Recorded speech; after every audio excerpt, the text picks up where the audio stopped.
Ауру бәйбішенің ерлігі.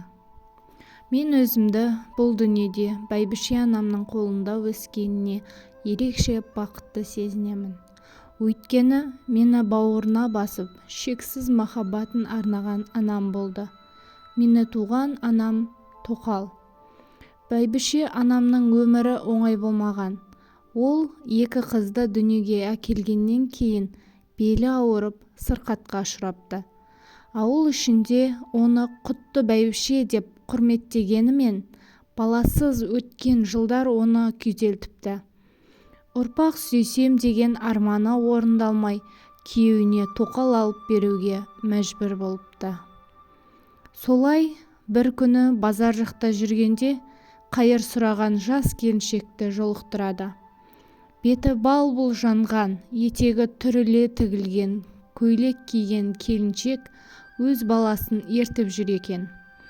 Бәйбіше онымен тілдесіп, мұңын ақтарып, күйеуіне тоқал болуды ұсынады.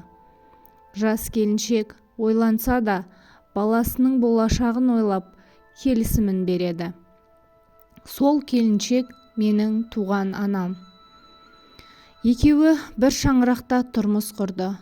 Бәйбіше жаңа тоқалды құрметтеп, оның баласы мені дүниеге әкелуіне үлкен қолдау көрсетеді. Менің есімім де солардың шынайы келісімінің символы болды. Бәйбіше мені туған анамнан кем көрмей, тәрбиелеп, маған бар білгенін үйретті. Жақсылыққа үйретті, білімге жетеледі. Бәйбішем мені дәрігер болуға баулыды. Оның қолы дертке дауа болатын ақ халатты дәрігерлерге деген құрметі шексіз еді. Сондықтан да мен осы жолды таңдадым. Ол кісі әлі күнге дейін менің жетістігіме қуанып, кеңес беріп отырады. Әкемнің малы өте көп еді. Малдың жайы, тіршіліктің қамы деп ол тоқал алып жайлауға көшіп кетті. Әр демалыс сайын үйге келіп кетіп жүретін. Әкем мен анамның арасындағы байланыс солай күннен күнге әлсіреп бара жатты. Менен кейін анам тағы 3 баланы дүниеге әкелді. Үй тірлігі, бала тәрбиесі, ауыр еңбек барлығы анамның мойнына түскен болу керек. Ол бізбен бірге шамамен 10 жылдай өмір сүрді. Сол 10 жылда оның жанары сөнгендей, жүзінде бұрынғы мейірім мен жылылық қалмағанын байқап жүрдік. Әлде тірліктің ауыртпалығынан, әлде баланы өмірге әкелуден шаршады ма? Бір күні анам бәрінен безіп, бізді тастап кетті. Ең ауыр соққы анам өзімен бірге ізінен еріп келген ұлын да қалдырып кетуі болды. Сол сәтте біз үшін бәрі тоқтап қалғандай көрінді.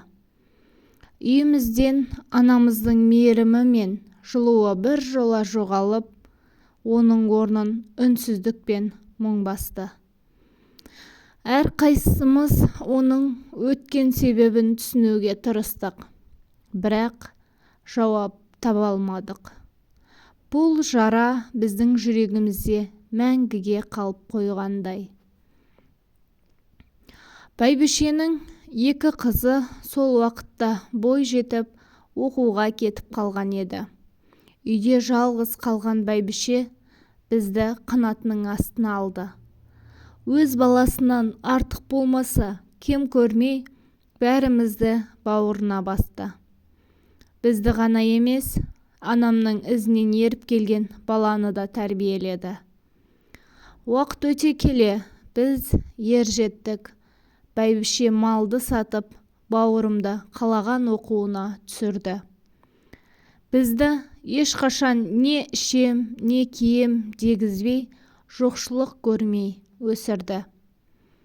Оның мейірімі мен қамқорлығы бізді анамның жоқтығын ұмыттырғандай болды. Ал тоқал болған анам туралы уақыт өте түрлі хабарлар естіп жүрдік. Өзге қалада еден жуып, бір еркектің қолына кіріп алыпты дегенді естігенде жүрегім сыздап, көңілім құлазыды. Кейін ес біліп, анамды өз көзіммен көргенде сол сөздердің рас екенін түсіндім. Ол менің елестеткен анам емес еді. Бөтен, мүлдем суық көрінді. Сол сәттен бастап туған анама деген құрметім де, махаббатым да сөніп, оны жек көріп кеттім. Арада жылдар өтіп, бой жеттім. Осы уақыт ішінде бәйбіше анамыз біз үшін шын мәнінде өмірлік тірек болды. Бәйбіше ана белі бүкірейіп, әлде қашан ауру болғанына қарамастан, бойындағы қайраты мен жанкештілігі арқылы ешқашан аурумын деп жатқанын көрмедім. Қыста соғымымызды дайындап, күзде банкі басып, үйімізді әрдайым азық-түлікке толтырып қоятын. Бізді ешқашан бала қылып жұмсаған емес.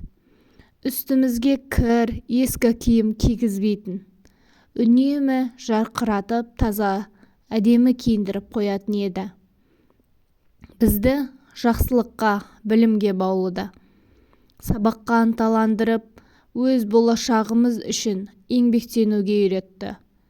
Мен мектепті жақсы аяқтап, академияға оқуға түскенімде бәйбіше анамыз ерекше қуанды. Тіпті бұл қуанышты атап өтіп, дүркіретіп той жасады. Оқуға түскеннен кейін жатақханаға жатқызбай, пәтер жалдап берді. Әр ай сайын пойыздан үйдің еті мен банкаларын, басқа да керек жарақты салып жіберіп тұрды. Оның қамқорлығы мен мейірімі арқасында ештеңеден таршылық көрмедім. Бір күні туған анам мені сол қаладан іздеп тауып алды. Алғашында оны көріп, ішімде бұрынғы өкпе мен реніш бас көтеріп, жоламай қашқақтадым.